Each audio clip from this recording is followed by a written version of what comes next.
Chama-se este livro O Princípio do Eco.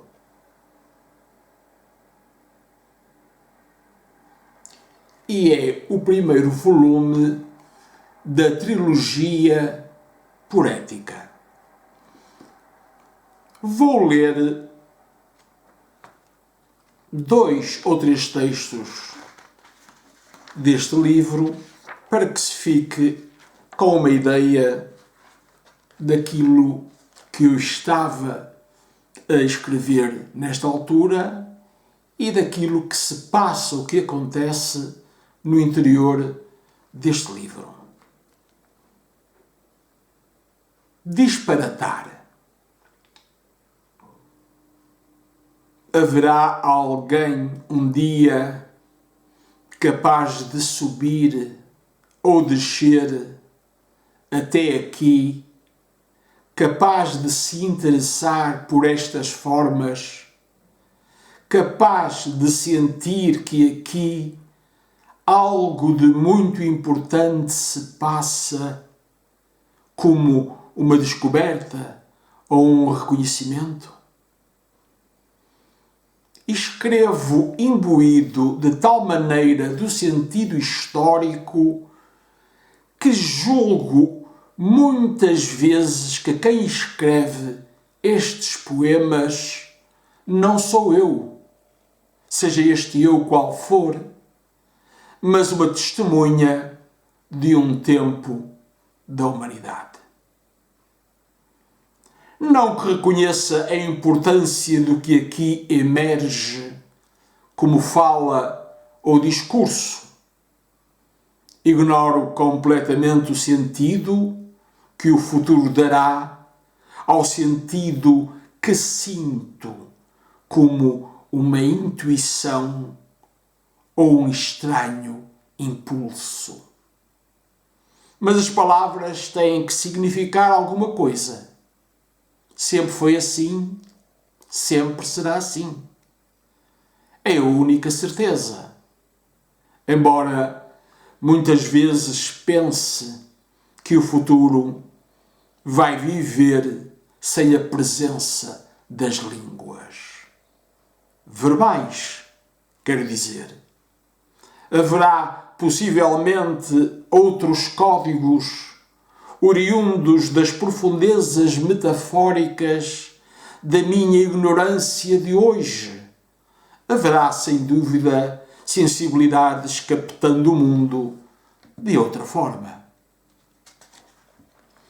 Pensar-se, ou outro verbo equivalente a este, por exemplo, com a pele, como se o homem do futuro da civilização ocidental se juntasse, paradoxalmente, ao selvagem que há muito abandonou. Há quem diga, no fim, o começo. Disse-o tantas vezes que nem sinto como meu o que me foi dito e redito pela inconsciência do inconsciente. Disparatar é talvez a melhor maneira de se avançar. No conhecimento das coisas, das possibilidades que se vão abrindo ao homem.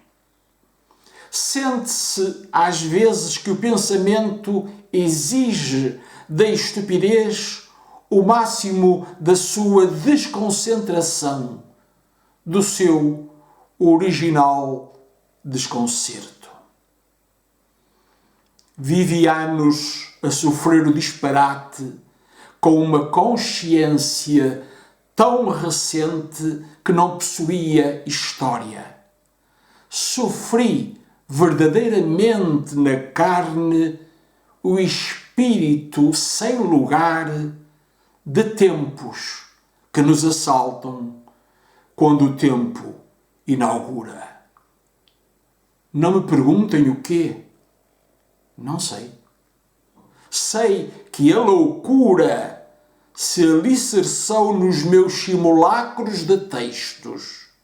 Sei que dia a dia, ano a ano, me fiz esta memória, negando quantas vezes os privilégios da memória. 16/7/1991. Passemos a outro texto. Sinal e sina.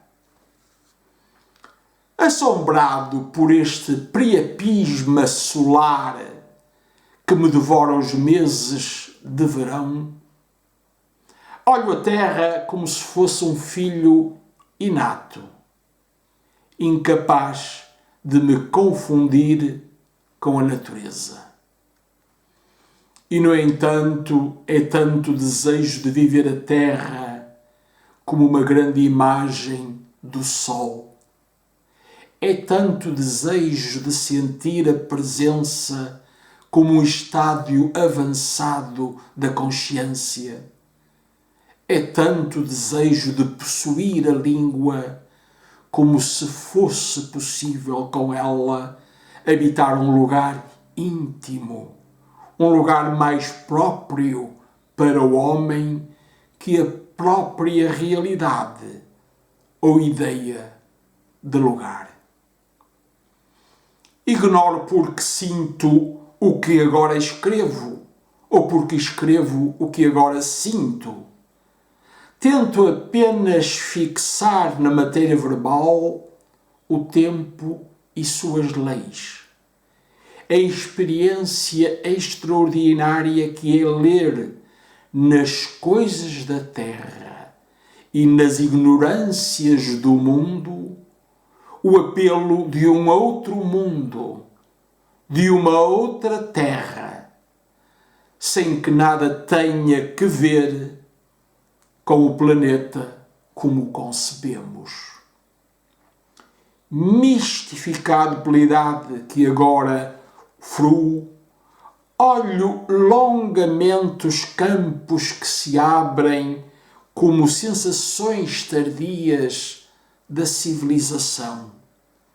Vejo colinas cobertas de searas ceifadas, bosques verdes onde o pinheiro respira.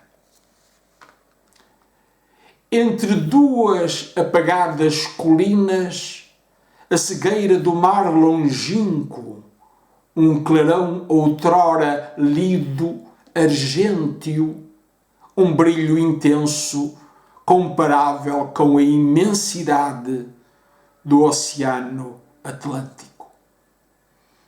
O amor das referências, ancorar o ser na história, nos acontecimentos breves que buscam e ousam a memória, foi sempre o meu desejo, mesmo nessas ávidas horas em que a abstração do pensamento criou na linguagem um halo de mera reflexão.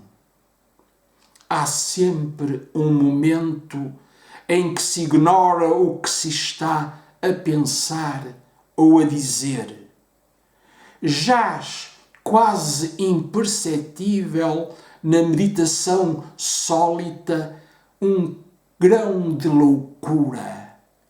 As palavras, disse-o tantas vezes, possuem uma vida própria.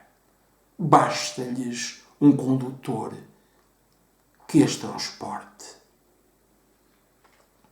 Quantas vezes eu deixo de me sentir eu, um homem, para me sentir transparência, um barulho de folhas arejadas pelo vento, a voz que barafusta no âmago do silêncio, sinal e sina para quem não teme a fadiga da procura ou a excitação da descoberta.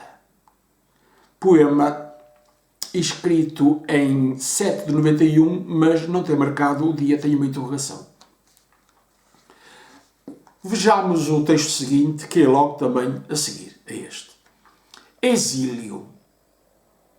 Mas agora, este texto é muito importante, lidos os dois textos, é importante para ver o que é um livro poético, para ver a passagem de um texto para um outro texto, que faz parte justamente, não são textos, muitos deles não são textos autónomos, como nos poemas normais que fazem as antologias das nossas poesias e dos nossos poetas, que no fundo o que fazem é juntarem poemas sem que um tenha nada a ver com o outro, mas vê-se logo, mesmo pelo começo, mas agora que houve qualquer coisa anterior a este texto. Vou recomeçar tudo de novo para que fique bem claro. Exílio. Mas agora, e largo esse agora pelo tempo, pelos séculos vindouros, como se fosse uma eternidade governável e existencial, só queria sentir a terra e as suas formas, a suculência dos seus frutos, a emoção do que poderia ser um amanhecer, o jeito quase metafísico com que o dia entardece. Mas a terra escapa-se-me pelos doridos dedos. Sinto apenas a sua materialidade, como quando toco em objetos inanimados. É possível que esteja viva, palpitante, para corroborar o truísmo contemporâneo, de vida. Eu vejo as árvores e as plantas, só não vejo nem sinto que seja possível senti-la de outra maneira que a sentida. Outrora diria exílio, mas hoje a vida que se vive sobre o globo impede. Há pouca sensibilidade, um abandono dos sentidos, a possibilidade de uma forma dramática. Tudo é vivido sob o olhar da complacência, tudo acontece como se não houvesse homem. Incapaz de sentir a terra, o Wordsworth diria de comungar e conviver com ela através da imaginação, o homem de hoje sente-se um outro homem, tão diferente que não sabe o que fazer da diferença. Olho sempre em frente como quem quer ver o que mais do mundo é enigma terrestre.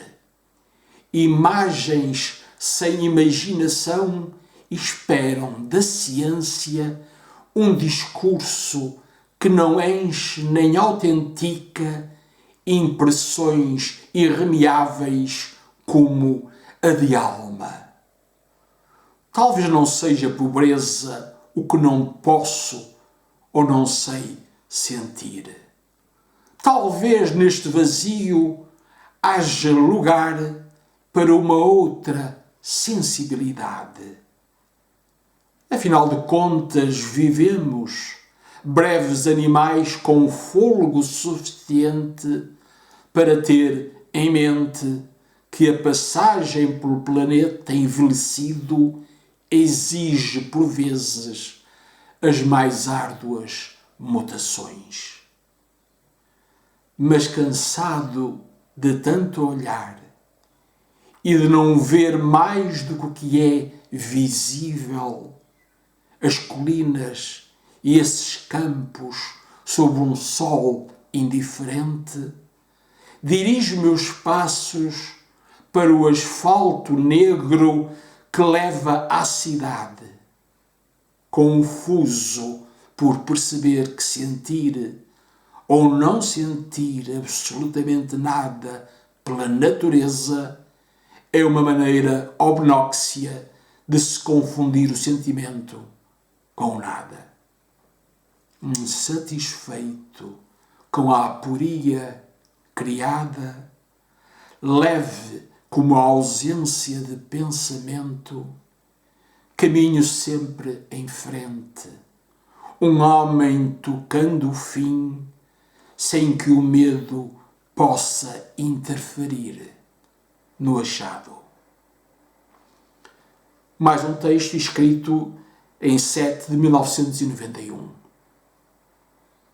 E penso que se fica com uma ideia sobre o que é este livro, O Princípio do Eco.